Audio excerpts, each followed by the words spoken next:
Jail में बंद सपा नेता आजम खान ने मुसलमानों से अपील करते हुए कहा कि ईद के दिन काली पट्टी बांधे और ईरान के समर्थन में एहतिजाज करें। इस पर ऑल इंडिया मुसलमान जमात के राष्ट्रीय अध्यक्ष मौलाना साहबुद्दीन रजवी बरेलवी ने तीखी प्रतिक्रिया देते हुए कहा कि ईद खुशी का दिन है, गम मनाने का दिन नहीं है। रमजान शरीफ का पूरा महीना मुसलमानों की इबादत से गुजरता है, फिर उसके बाद एक दिन खुशी मनाने और एक दूसरे को ईद की मुबारकबाद देने का दिन आता है। अब इस दिन किसी के भी कहने पर गम में तब्दील ना करें। यह समझदारी नहीं बल्कि बेवकूफ़ी से भरा हुआ निर्णय कहा जाएगा। मैं भारत के तमाम मुसलमानों से अपील करता हूं कि किसी राजनीतिक व्यक्ति के बहकावे में न आए। ईरान की कामयाबी के लिए दुआ करें। मौलाना ने कहा कि समाजवादी पार्टी के नेता आजम खान जो इस वक्त जेल में बंद हैं, उनसे मिलने के लिए मुरादाबाद के निवासी सपा नेता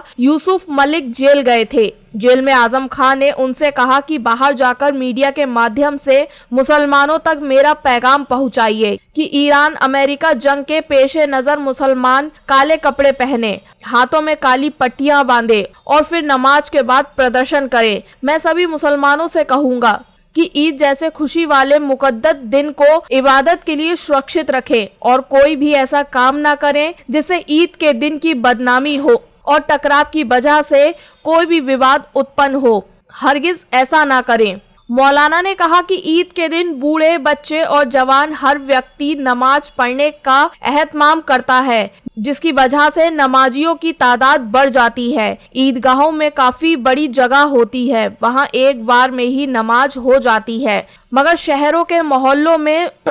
मस्जिदें छोटी होती हैं, जिसकी वजह से नमाजियों की तादाद बहुत ज़्यादा हो जाती है। वह एक बार में मस्जिद में नहीं आ सकते, जिसकी वजह से मजबूरन रोडों और गलियों पर नमाज पढ़ना पड़ती है। अब ऐसी परिस्थितियों में शरीयत ने व्यवस्था बनाई है कि इमाम को बदल बदल कर एक से ज़्यादा 2, 3, 4 बार की जमात की जा सकती है। अगर कहीं इस तरह की सूरत हाल पैदा हो जाए कि नमाजियों की भीड़ ज़्यादा है, एक बार में मस्जिद में नहीं आ सकते, तो मस्जिद के इमामों को चाहिए कि इमाम बदलकर दूसरी जमात का ऐलान करे ताकि आसानी के साथ सभी लोगों की नमाजें हो सके। इससे एक बहुत बड़े विवाद से बचा जा सकता है। मौलाना ने देशवासियों को ईद की मुबारकबाद देते हुए कहा कि नमाजों का अच्छे से एहतमाम करें और देश के राजनीतिक हालात के पेशे नज़र टकराव और विवाद से बचें और साथ ही हुकूमत द्वारा जारी की गई गाइडलाइन का पालन करें।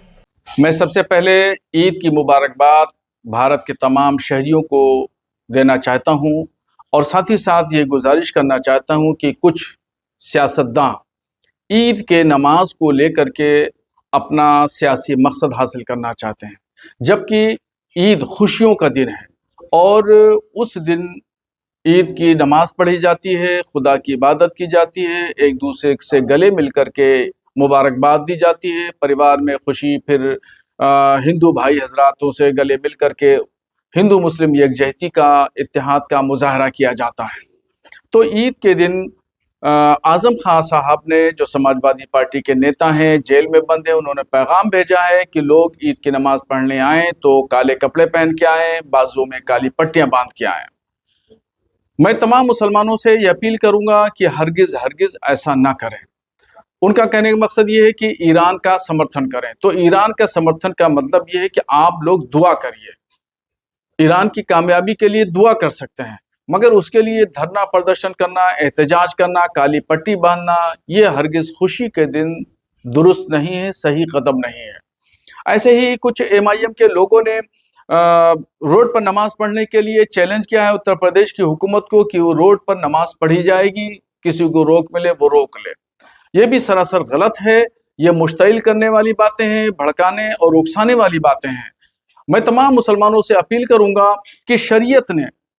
नमाज पढ़ने की व्यवस्था दी है कि अगर एक मस्जिद में नमाजी ज्यादा आ गए हैं और आ नहीं पा रहे हैं अंदर, तो 2 जमातें कर ली जाए, इमाम तब्दील करके, तीसरी जमात कर ली जाए, चौथी जमात कर ली जाए, तो इस तरीके से होगा क्या कि रोड पर लोग नमाज नहीं पढ़ेंगे और आराम के साथ और सुकून के साथ मस्जिद के अंदर नमाज पढ़ेंगे, किसी को कोई दिक्कत का सामना करना नहीं पड़ेगा। अगर रोड पर नमाज पढ़ी जाती है, रोड ब्लॉक हो जाता है, तो ट्रैफिक का निकलना, फिर उसके बाद एम्बुलेंस का निकलना, मरीजों की परेशानी, तो शरीयत ने जब व्यवस्था दी है तो उस व्यवस्था का इस्तेमाल किया जाए ताकि लोगों को किसी भी दिक्कत परेशानी का सामना ना करना पड़े और कहीं भी कोई टकराव और विवाद की स्थिति न हो।